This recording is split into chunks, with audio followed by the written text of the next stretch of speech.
కొలస్సీయులకు రాసిన పత్రిక 12వ వచనం, మీరు బాప్తిస్మము ఆయనతో కూడా పాతిపెట్టబడిన వారై ఆయనను మృతుల్లో నుండి లేపిన దేవుని ప్రభావమును విశ్వసించుట ద్వారా ఆయన కూడా లేచింది. పరిశుద్ధ ఈ పరిశుద్ధ సమయం నిలబడిన నేను మాట్లాడుకునే ప్రయోజనం లేదు. అయ్యా మీరు నాతో మాట్లాడి అయ్యా మాకు కావాల్సిన జీవాహారాలను మాకు అందించి మీరు మహిమ పొందుకోమని యేసుక్రీస్తు నామములో ప్రార్థించుతున్నాం తండ్రి. ఆమేన్. కొలస్సీయులకు రాసిన పత్రిక 2వ అధ్యాయం 12వ వచనంలో, మీరు బాప్తిస్మము ఆయనతో కూడా పాతిపెట్టబడిన వారై ఆయనను మృతులలో నుండి లేపిన దేవుని ప్రభావమును విశ్వసించుట విశ్వసించుట ద్వారా ఆయనతో కూడా లేచింది. మనం బాప్తిస్మం అసలు కారణం ఏంటి? బాప్తిస్మం అని అన్న పదానికి ఏంటి అసలు? ఏంటంటే మనం చదువుకున్న వచనంలో బహిరంగ సాక్ష్యం. ఆయన మరణించాడు, తిరిగి 3వ దినాన సమాధి చేయబడి పాతి పెట్టబడి తిరిగి మృత్యువుని జయించాడు, మరణాన్ని జయించాడు, మరణపు ముళ్ళుని విరిచాడు. ఈ బాప్తిస్మము మనం తీసుకున్న మనం కూడా మనకన్నా అర్థమైన రీతిలో చెప్పాలంటే మనం పాపంలో మరణించి ఆయన ఇచ్చు ఆజ్ఞలో మనం నడిచి మనం ఆయన రాజ్యం వచ్చినప్పుడు ఆయన సుముఖమందు మనం నిలబడి ఉండాలంటే, మనం ఆ తీర్పులో మనం నిలబడి ఉండాలంటే, ఆ తీర్పును జయించాలంటే ఏంటంట ఇక్కడ అంటున్నాడు, విశ్వసించుట ద్వారా. ఏంటంట? విశ్వసించుట ద్వారా. నేను అంటాను ఈనాడు మనమందరం చాలా మంది బాప్తిస్మం తీసుకుంటున్నాం, కానీ మనలో మారు మనసు లేదు.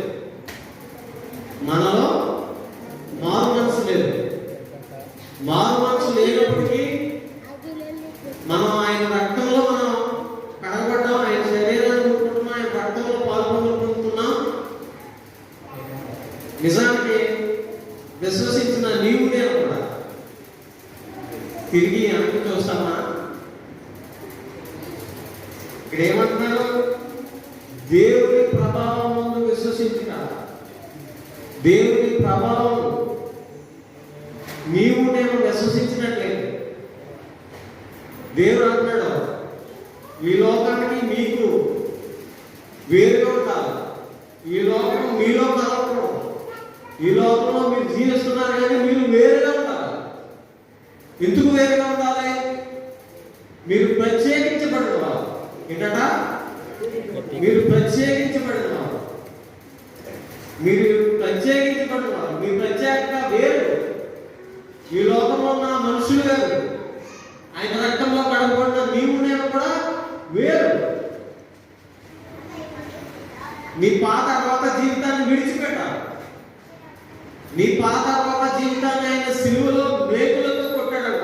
ఆ కింద వచనంలో 15వ వచనంలో ఉంటుంది, మనకు విరోధం, నేను మధ్య నుంచి చెబుతున్నాను, మనకు విరోధము ఉన్న పత్రమును మేకులతో సిలువ కొట్టి దాని మీద చీవరాలను తుడిచివేసి మనకు అడ్డము లేకుండా దానిని ఎత్తివేసి మన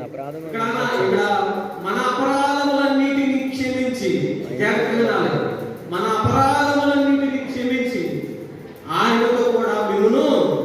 జీవింపజేసు. అబ్బా, ఎంత గొప్ప ధన్యత! విశ్వసిస్తున్నావా అమ్మా అయ్యా? ఆయన రక్తంలో కడగబడిన నీవు,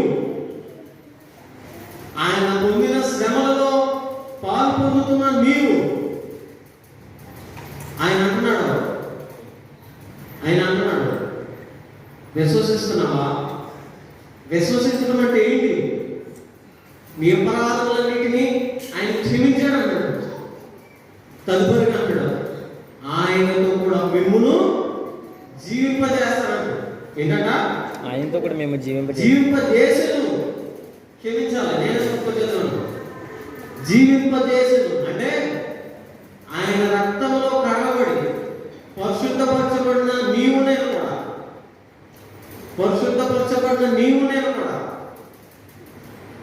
నువ్వు నీకు కలిగిన మారు మనసు, నీ హృదయాల్లో కలిగించిన పరిశుద్ధాత్మ కలిగించిన మార్పును నీవు రుచి చూసినట్లయితే, నీవు తెలుసుకున్నట్లయితే, నీవు ఖచ్చితంగా ఈ లోకంలో మరణించిన నువ్వు శారీరకంగా నేడో రేపో మనం ఎప్పుడైనా వెనక ముందు మనం ఎప్పుడైనా మరణించవలసిందే. ఆ మరణం ఎలా ఉండాలి? క్రీస్తునందు ఉండాలి. ఏంటంట? క్రీస్తునందు ఉండాలి. క్రీస్తునందు లేకపోతే ఆయన నీ కొరకు ఆయన చేసిన త్యాగం, ఆయన నీ కొరకు చేసిన శ్రమ, ఆ వేదన, ఇదంతా ఏమైంది? నీవు దేవుడిని అంగీకరించి, నీవు ఆయన కుమార్తెగా స్వీకరించబడి ఆయనను ఇంకా విశ్వసించకుండా ఈ లోకంలో జీవిస్తున్నట్లయితే, ఈ లోకపు ఆచారాలు నువ్వు పాటిస్తున్నట్లయితే ఏమైతావు? ఆయన తీర్పులో అన్నాడు, ఆత్మ లేని వాడు నా వాడు కాదు. నా ఆత్మను పొందుకున్నావు నువ్వు. ఎలాగా? మారు మనసు పొంది బాప్తిస్మం ద్వారా ఆయనను ధరించుకున్నావు నీవు. ఆ ధరించుకున్న చేత నీవు ఒక నూతన స్వభావమును ధరించుకోవాలి. ఒక నూతన వ్యక్తిగా నువ్వు మార్చబడాలి. ఇంకా వెనుకగా చూస్తున్నావా? ఇంకా పాత రోత జీవితాన్ని అనుసరిస్తున్నావా? ఒకసారి ప్రశ్నించుకున్నాం. ఆ కావులో నేనున్నానా? మీరున్నారా? ఒకవేళ ఆ పాత జీవితం అంటే ఏంటి? దేవుని ఆజ్ఞకు విరోధంగా చేసిన ఏదైనా పాపమే. దేవుడు అన్నాడు, మీరు ప్రత్యేకించబడిన, మీరు ప్రత్యేకంగా ఉండవలసిన, ఈ లోక ఆచారాలు పాటించకుండా ఉండవలసిన. ఏంటంట? ఈ లోక ఆచారాలు, జగజ్జనాలు, అమ్మాయ్య ఈ వర్తమానం నీ కొరకు నాకు, ఈ లోక ఆచారాలను నువ్వు పాటిస్తున్నట్లయితే, ఈ లోకంలో నీవు ఇంకా నువ్వు చేస్తున్నట్లయితే ఆయనను బాహాటంగా సిలువ వేస్తున్నామంట. ఆయనను బాహాటంగా సిలువ వేస్తున్నామంట. ఆయన మన కొరకు సిలువ వేయబడ్డాడు. ఈరోజు రక్షించబడిన నీవు నేను కూడా ఆయనను మరలా బాహాటంగా సిలువ వేస్తున్నామా? బాహాటంగా సిలువ వేయటంటే ఏంటి? రక్షించబడిన వ్యక్తి ఆయనను విస్మరించడమే బాహాటంగా సిలువ వేయడం. ఆయన కాదని, ఆయన చెప్పిన పని చేయకుండా వ్యతిరేకంగా ఉంటే ఆయన బాహాటంగా సిలువ వేస్తాం. మరి మనం అందరికీ వస్తారు. కొరింథీయులకు రాసిన 2వ పత్రిక, ఇక్కడ అపోస్తలుడైన పౌలు అన్నాడు,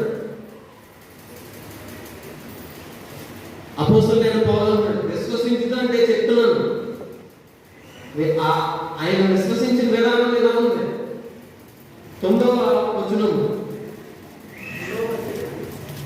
కొరింథీయులకు రాసిన 2వ పత్రిక 1వ అధ్యాయం 9వ వచనం, మరియు మృతులను లేపు దేవుని అంతే కానీ మా యందు మేము నమ్మిక ఉంచకుండానట్లు మరణమగుదమని నిశ్చయము మాకు కలిగిండు. ఇక్కడ వినాలి, ఆయన గొప్ప మరణం నుండి మమ్మును తప్పించను, ఇకమును తప్పించను, మరియు మా కొరకు ప్రార్థన చేయడం వలన మీరు కూడా సహాయం చేయుచుండగా ఆయన ఇకమును మమ్మును తప్పించునని ఆయన నిరీక్షణ గలవారమై ఉన్నాము. మరి 1:9 వర్తమానం ముగిస్తున్నాను. మీరందరూ దేవుని యందు మంచి నిరీక్షణ గలవారై ఉన్నారు, మంచి విశ్వాసంతో ఉన్నారు, మంచిదే. మరి ఆయన ఎక్కుతున్న విశ్వాసం పౌలు గారు అన్నారు, మేము మరణమైనా పర్లేదు, కానీ మరణం నుంచి ఆయన నన్ను తప్పిస్తున్నాడు. అదేవిధంగా మీ ప్రార్థన సహాయం వల్ల ఏమన్నారు? మీ ప్రార్థన సహాయం వల్ల మరి తప్పిపోతున్న వారి కొరకు ప్రార్థిస్తున్నావా? అమ్మా, తప్పిపోతున్న వారి కొరకు ప్రార్థిస్తున్నావా? ప్రార్థించాలి. మన సంఘం నిరీక్షణ గలవారమై ఉన్నాం, కానీ విశ్వసించే విషయంలో ఒక అడుగు వెనకే ఉన్నాం. ఏంటంట? విశ్వసించే విషయంలో ఒక అడుగు వెనుకున్నాం. దేవుడు అంటాడు, వెనుకున్న వాటిని మరిచి ముందున్న వాటి వరకే వేగిరపడాలి. మన ముందు ఒక గురి ఉంది. ఆ గురి ఏం గురి? యేసుక్రీస్తు ప్రభు వారిని చూసే గురి. మరి మేము ఎవరి వైపు చూస్తున్నాం? ఆరాధనలో పాల్గొన్న నీవు నేను కూడా ఎవరి వైపు చూస్తున్నాం? ఆయన వైపు చూస్తూ నిజానికి ఈ శ్రమలన్నీ నీవు నేను అనుభవించాలి, ఈ బాధలన్నీ నీవు నేను పొందాలి. కానీ అవన్నీ లేకుండా ఉచితంగా ఆయన నీ కొరకు తన ప్రాణాన్ని అర్పించాడు. ఆ ప్రాణాన్ని అర్పించిన విధానం వివరించాలంటే నేను ఏ పడుతున్నాను సరిపోను. ఆయన నీ కొరకు నా కొరకు చేసిన త్యాగం మనం వర్ణించడానికి సరిపోగలనా? సరిపోదు. కానీ ఆయన విశ్వసిస్తున్నావా? ఆయన విశ్వసిస్తే ఆయన నడవకున్న రీతిగానే నడవాలి. ఆయన నువ్వు ఇక్కడ నిలవబడాలన్న రీతిగానే నిలవబడాలి. లేదు అందరూ అలా ఉన్నారు కదా, నేను కూడా ఇలా ఉంటే తప్పేంటి అని అనుకున్నట్లయితే అందుకు సౌలు జీవితమే తాకాను. సౌలు దేవుని మాటను తృణీకరించాడు. మరి నాడు నీవు నేను ఎలా ఉన్నాం? ఆయన మాటలు మనం అవలంబించే విధంగా ఉన్నామా? తృణీకరిస్తున్నామా? దేవుడు అంటున్నాడు, ఇంకా మీరు పాపుల్లో ఉండగానే మేము మీ కొరకు ప్రాణం పెట్టింది. ఇంకా మీరు పాపులుగా ఉండగానే మీ కొరకు నేను ప్రాణం పెట్టాను. ఆయన చేతులు చాచి పిలుస్తున్నాడు, అమ్మా ఇంకా కాలం వ్యర్థం చేస్తున్నాడు. మీ ఆత్మను బలహీనపరుస్తున్నాడు సాతాను. మీ ఆత్మను ఇంకా దిగజారుస్తున్నాడు. ఖచ్చితంగా మీ ఆత్మను ఆయనలో ఉన్నట్లయితే ఆ వాతావరణం వేరుగా ఉంటుంది. ఆయనకు మన హృదయాలు ఎప్పుడైతే అప్పగిస్తామో ఆయన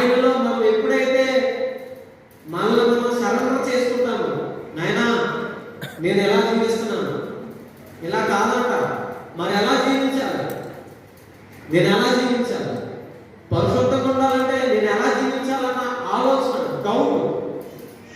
డౌట్ మీకు ఖచ్చితంగా వస్తుంది. దీన్ని పాటించాలంటే ఇలా ఉండాలన్నారు.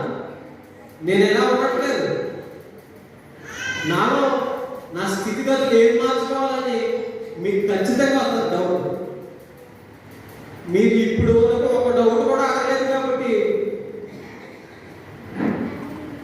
మీలో చలించే మనస్తత్వం లేదు, మీలో చలించే మనస్తత్వం లేదు.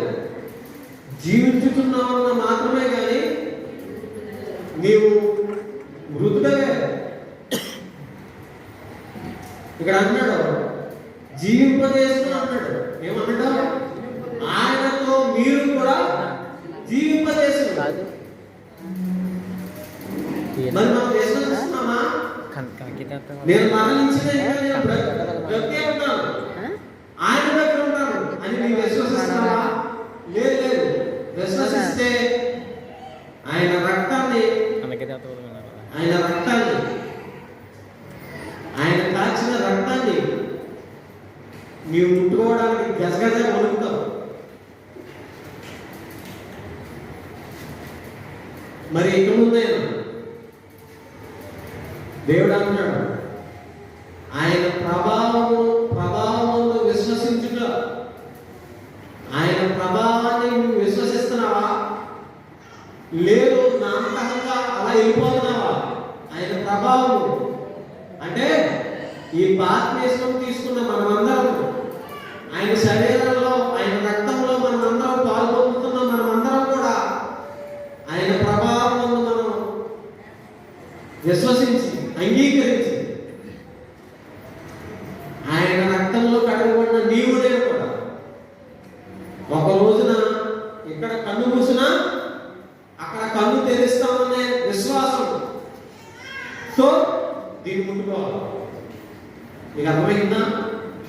ఇక్కడ కన్ను మూసినా అక్కడ దేవుడి సముఖం ముందు నేను కన్ను తెరుస్తాను అన్న విశ్వాసంతో దీన్ని ముట్టుకోవాలి. అట్టి విశ్వాసం మీ అందరికి ఉండాలని, ఒకవేళ విశ్వాసంలో బలహీనపడినట్లయితే,